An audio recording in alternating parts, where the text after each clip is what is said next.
নবীজি বলেছেন ওয়াদানাহা,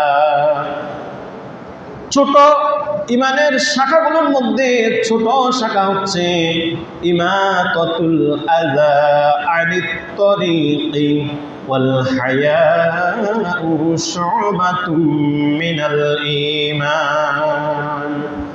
মানুষ চলাচলের রাস্তায় কোনো কষ্টদায়ক বস্তু পেলে সেটাকে রাস্তা থেকে সরিয়ে ফেলা, কিন্তু আমাদের কাজ হচ্ছে মানুষের রাস্তা আটকানো।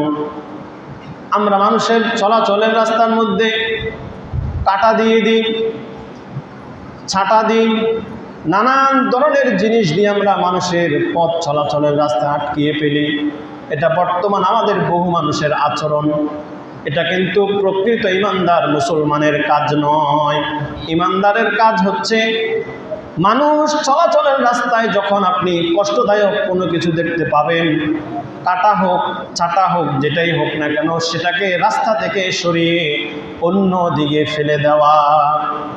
আর আল হায়াউ শুবাতুম মিনাল ঈমান, লজ্জা শরম ঈমানের একটি অংশ। লজ্জা শরম ঈমানের একটি অংশ।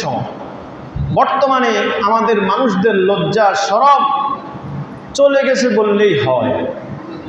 নারী পুরুষ সকলের কথাই বলেন না কেন, খুব কম সংখ্যক মানুষের মধ্যে লজ্জা শরম আছে, খুব কম সংখ্যক। বেশিরভাগ মানুষের মধ্যে লজ্জা শরম নাই। কথা যেমনি মুখে দিয়ে আসে তেমনি বলে ফেলে। আগেকার দিনে আমরা দেখতাম ছোটরা যখন বড়দের সামনে কথা বলতো, চাচা জ্যাঠা বড় ভাই তাদের সামনে যখন কথা বলতো, খুব সাবধানতার সাথে ভদ্রভাবে ভদ্র ভাষায় কথা বলতো। আমার কোনো কথা তাদের সামনে বেয়াদবি হয়ে যায় কিনা এটা চিন্তা ভাবনা করে বলতো।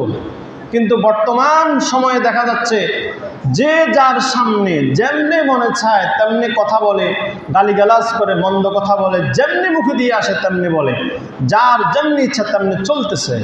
নারী পুরুষ অবাধে।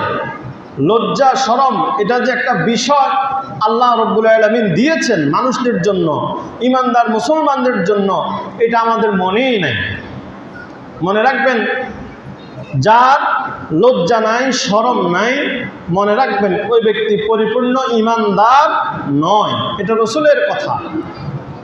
বুখারী এবং মুসলিম শরীফে হাদিস এসেছে, বর্ণনাকারী হযরতে আবু হুরায়রা রাদিয়াল্লাহু তাআলা আনহু। এই জন্য সাবধান, আমাদেরকে লজ্জা শরম অবশ্যই থাকতে হবে।